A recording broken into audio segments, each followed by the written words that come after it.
بسم اللہ الرحمن الرحیم۔ لوگوں میں ایک تبدیلی خود بخود آتی ہے۔ کثیر تعداد لوگ جس موقف کے حامی ہوتے ہیں اور جس سوچ کے حامل ہوتے ہیں، اس سوچ کو معاشرے میں خود بخود فروغ اور حکومت مل جاتی ہے۔ اور اگر ہمارے ملک کا نظام ٹھیک نہیں ہے، ہمارے ہاں رشوت ہے، چوری ہے، دھوکہ ہے، احساس کام چوری ہے، احساس ذمہ داری نہیں ہے، بے حیائی ہے، تو اس کا کہیں نہ کہیں ہر شخص جو ہے وہ ذہنی طور پہ اس سے ہم آہنگ ہوتا ہے، جس کی وجہ سے یہ طاقتور ہوتا ہے۔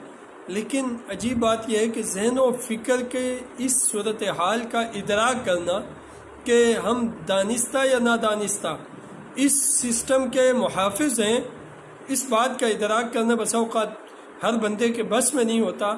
اگر ہر بندہ اس کا ادراک کر لے کہ اس خامیوں کو قوت اور پانی ہم سے کیسے مل رہا ہے، تو یہ چیزیں خود دم